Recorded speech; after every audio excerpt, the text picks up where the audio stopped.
thing. Butler hit it. So he breaks up the play. It's still not on the ground. It's still not on the ground. It's still, well, look at that. That's crazy, yo. That's crazy, yo. What's really crazy is that Malcolm Butler was even on the field at this stage of Super Bowl 49. They benched 25. They benched him. 21 in. In the second half, the rookie free agent from West Alabama, who had no interceptions and 4 passes defended during the regular season, replaced nickel corner Kyle Arrington. You know, I think Kyle's a streaky player. You know, when he gets going good, he can really be good, like in Baltimore and covering, you know, T.Y. Hilton. And then sometimes when they catch a couple on him, then he just doesn't play his technique, maybe overthinks it a little bit, sometimes plays a little conservative. The Patriots cannot cover him. He can't guard you. He can't guard you. They don't got an answer. The answer was to move Brandon Browner into coverage on number 13, Chris Matthews, who caught just 1 pass for 9 yards after the change. Malcolm came in and basically covered Kearse for most of the second half. We knew they were going to come after him, which they did right away. 3rd and 2 from the New England 47. Here comes the rub. There's Malcolm. You know, it's 3rd and 2. There's the rub. Beat, and now he's trailing. They're going to go at him right now. You know, just a great execution, great job of coming through. Pulls the arm right there. You know, brings the other arm around and makes sure the ball's out. Butler made another big play on Seattle's final drive. Can you imagine what this rookie's thinking? And he could not have played this better. But none of his heroics seemed to matter after Kearse's catch. 1st and goal at the 5. 1:06 to play. Russell under center. He hands to Lynch. He goes left. He pounds it down the line. Unbelievable play by Hightower. Unbelievable play. The most unsung, but the biggest play of the Super Bowl. From up in the box, I mean, it looks wide open. I mean, it was wide open. I remember texting 2 days later. I said, have you seen this play? I said, how in the world did you do this? He bench presses Okung off of him, and he tackles Lynch with his shoulder. And now New England has to think about taking a timeout. When he got down there, you know, I thought about the timeout. I knew they only had 1 timeout left. And when I looked over there, I don't know, something just didn't look right. They started on, and they started off, and now... Hey, you're out. However many seconds had gone by, and I'm thinking, all right, I'm not going to take them off the hook here by taking the timeout. If they want to use it, let them use it. And Matt said, you know, do you want the timeout? You want to call the timeout? You don't want to call the timeout. It was a very lonely moment for me because he wouldn't talk to me. He wouldn't even look at me. He was just kind of staring across the field. You know, the clock is running. People were saying stuff up in the box, asking, were we going to take a timeout? I'd say, Bill, they're wondering about a timeout. He said, yeah, I got it. And you could see it when you watch the rewind or whatever. You could see Bill doing that, which is amazing. That's, again, the genius. He said, yep, I got it. Like we were in the meeting room right now. I said, no, just play goal line. They're going goal line. They're going goal line. We have different goal line packages. If they had 1 receiver out there, we'd have 1 corner in the game. If they had 2 receivers out there, we'd have 2 corners in the game. If they had 3, like they did on that last play, then we've put 3 corners out there. It was the first time we were in that personnel group all year. The situation had never come up where we needed to use it in a game until that very last play of the season. Thank God we had it. We spent a lot of time talking about it, and as a coach, and I guess as a young coach, you think it's never going to come up.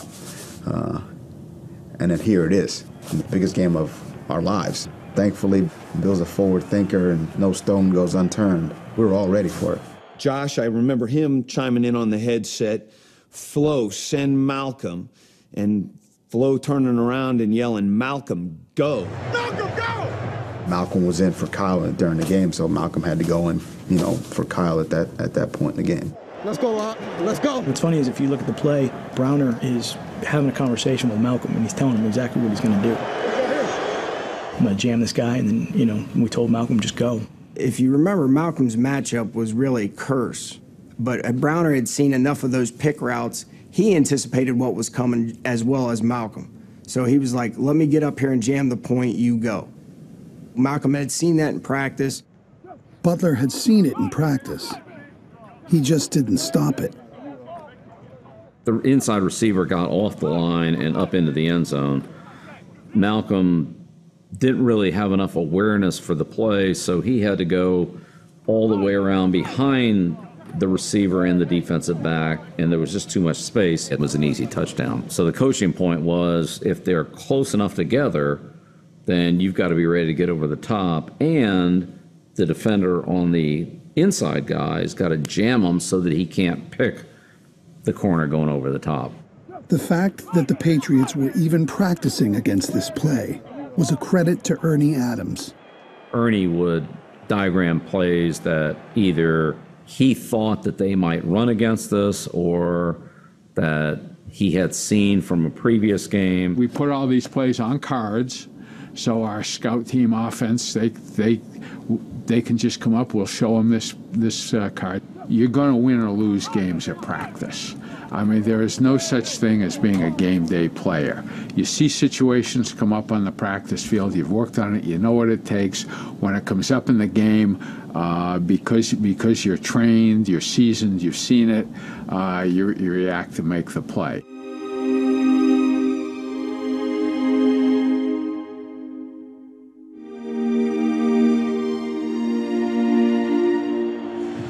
Second down and goal from the 1. Seattle down 4, but on the verge of the lead.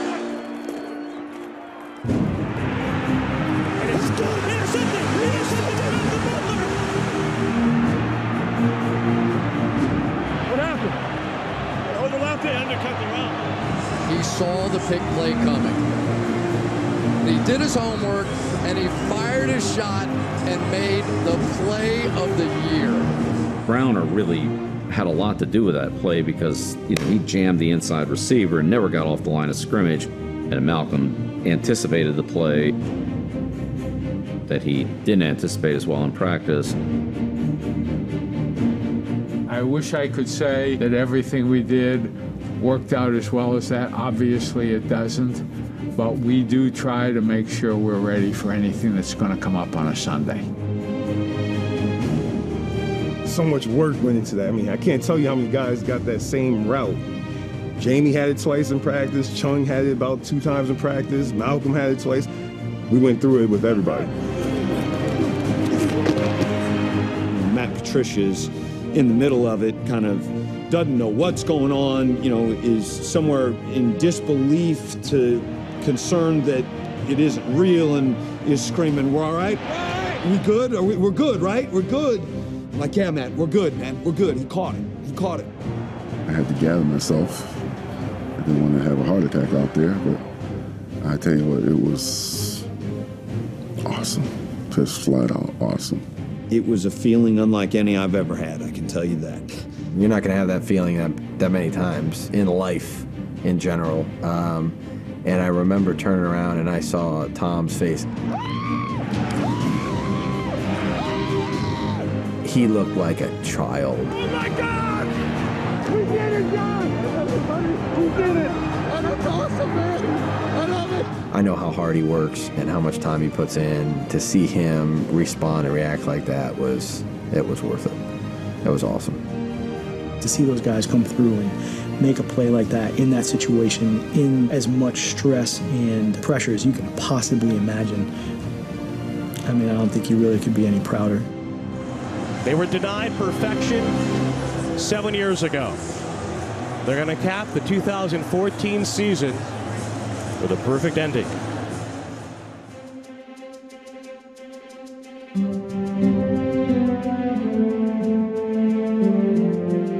You dream about that happening as a coach.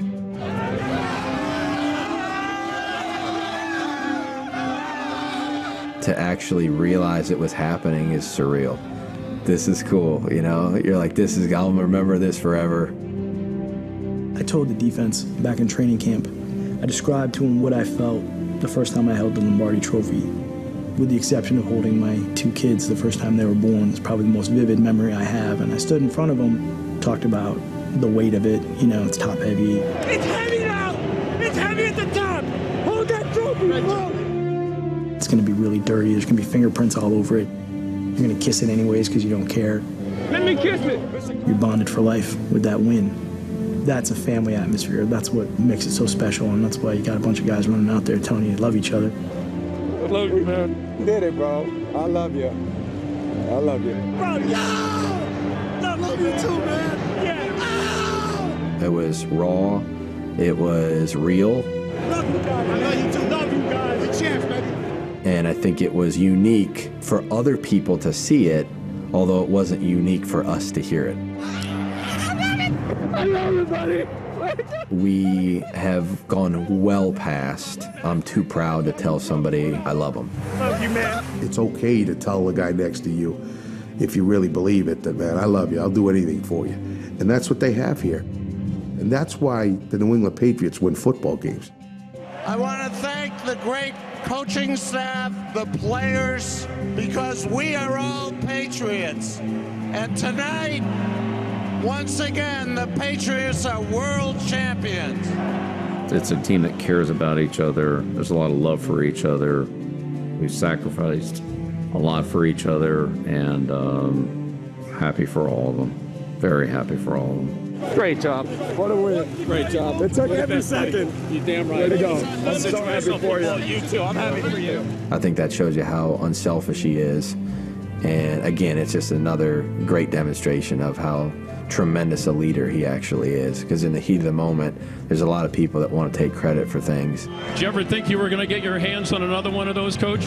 Sure did with these guys. We got a great team. We got a lot of great players. I love these guys. And here he is deflecting it totally onto the people that deserved it the most. Thanks for doing this for me. You gave me the best year of my life. You know what? You guys went out there and won it. It's a player's game. I'd do anything for you, Coach. I'd do anything for you. They're the ones who make it possible. The game's between the lines. They have to make the plays. They carry the fortunes of the team with them, with their decisions, with their execution, and it's hard. It's hard. The short amount of time that they have to make so many critical decisions on every single play, that's why pro football players are pro football players.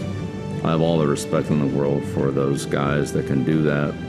On my high school coach, I'll never forget him talking about how players win them and coaches lose them, and there's a lot of truth to that. The real truth is that this coach and this team won together because each man did his job. You know, in the end, that's the feeling that I want all of us to have, is if I go out there and do my job, I'm very confident in the guys beside me doing theirs. Let me go out there and do the best job I can do it, what I have to do, then that's my contribution to the team.